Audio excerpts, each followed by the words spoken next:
ನಕ್ಸಲ್ ವಿಕ್ರಮ್ ಗೌಡ ಎನ್ಕೌಂಟರ್ನಲ್ಲಿ ಹತನಾದ ನಂತರ ಉಡುಪಿಯ ಕೆಎಂಸಿಯಲ್ಲಿ ಮರಣೋತ್ತರ ಪರೀಕ್ಷೆ ನಡೆಯಿತು.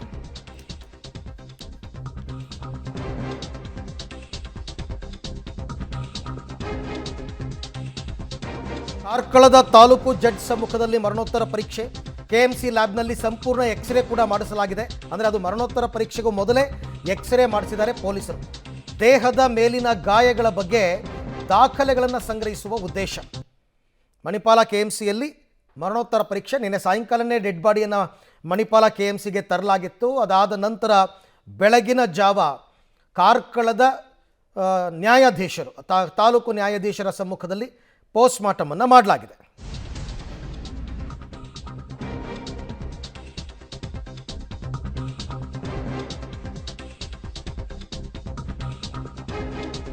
ಈ ನಡುವೆ ದೇಹವನ್ನು ಪಡೆಯೋದಕ್ಕೆ ವಿಕ್ರಮ್ ಗೌಡ ಕುಟುಂಬಸ್ಥರು ಆಗಮಿಸಿದ್ದಾರೆ ಕೆಎಂಸಿಗೆ.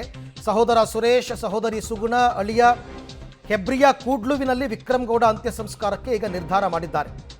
ನನ್ನ ಅಣ್ಣನನ್ನು ಅನಾಥ ಶವವಾಗಿ ಸುಡೋದು ಬೇಡ ಅಂತ ಸಹೋದರಿ ಅಭಿಪ್ರಾಯಪಟ್ಟಿದ್ದಾರೆ. ಸ್ವಂತ ಜಮೀನಿದೆ ನಮ್ಮದು, ಅಲ್ಲೇ ನಾವು ಅಂತ್ಯ ಸಂಸ್ಕಾರವನ್ನು ಮಾಡ್ತೀವಿ ಅಂತ ವಿಕ್ರಮ್ ಗೌಡ ಸಹೋದರಿ ಸುಗುಣ ಅವರು ಕೊಟ್ಟಿರ್ತಕ್ಕಂಥ ಮಾಹಿತಿ.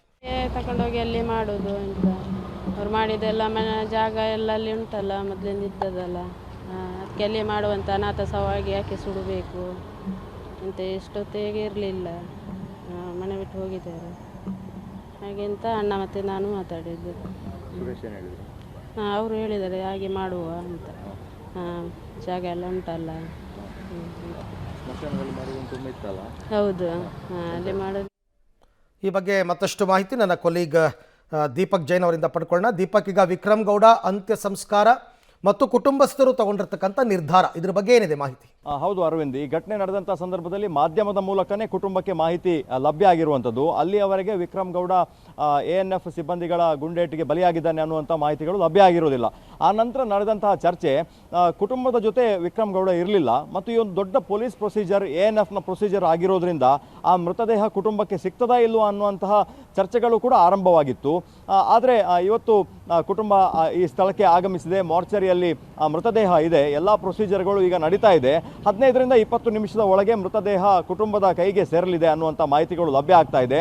ನಿನ್ನೆ ಸಂಜೆ ಮತ್ತು ರಾತ್ರಿ ಚರ್ಚೆ ಇರುವಂಥದ್ದು. ಈ ಒಂದು ಘಟನೆ ಇಡೀ ರಾಜ್ಯವ್ಯಾಪಿ ದೇಶದಲ್ಲಿ ಚರ್ಚೆ ಇರೋದ್ರಿಂದ ಆ ಗ್ರಾಮದಲ್ಲಿ ಮೃತದೇಹದ ಅಂತ್ಯ ಸಂಸ್ಕಾರ ಬೇಡ, ಉಡುಪಿಯ ಯಾವುದಾದ್ರೂ ಸ್ಮಶಾನದಲ್ಲಿ ಅಂತ್ಯ ಸಂಸ್ಕಾರ ಮಾಡೋಣ ಅನ್ನುವಂಥ ನಿರ್ಧಾರಕ್ಕೆ ಬಂದಿದ್ದರು. ಆದರೆ ಕೊನೆಯದಾಗಿ ಸುರೇಶ್, ಆತನ ಸಹೋದರ, ಮತ್ತು ಸುಗುಣ, ಅವನಿಗೆ ಸುಮಾರು 1 ಎಕರೆಯಷ್ಟು ಕೂಡ್ಲು ಗ್ರಾಮದಲ್ಲಿ ಜಾಗ ಇದೆ, ಆ ಜಮೀನಿನಲ್ಲೇ ಅಂತ್ಯ ಸಂಸ್ಕಾರವನ್ನು ಮಾಡೋಣ, ಅನಾಥ ಶವದ ಥರ ಯಾರಿಗೆ ಬೇಡದ ಥರ ಸ್ಮಶಾನದಲ್ಲಿ ಬೇಡ ಅನ್ನುವಂಥ ಒಂದು ನಿರ್ಧಾರಕ್ಕೆ ಬಂದಿದ್ದಾರೆ. ಈಗಾಗಲೇ ಆ ಕುಟುಂಬ ಮಾರ್ಚರಿಗೆ ಬಂದಿದೆ, ಆಂಬ್ಯುಲೆನ್ಸ್ಗಳು ಸಿದ್ಧ ಆಗಿರುವಂಥದ್ದು. ಆನಂತರ ಸುಮಾರು 10-15 ನಿಮಿಷದಲ್ಲಿ ಈ ಮೃತದೇಹ ಹೆಬ್ರಿ ಗ್ರಾಮದತ್ತ ಹೋಗ್ಲಿಕ್ಕಿದೆ. ಥ್ಯಾಂಕ್ ಯು ದೀಪಕ್, ತಮ್ಮ ಎಲ್ಲ ಮಾಹಿತಿಗಾಗಿ ಧನ್ಯವಾದ.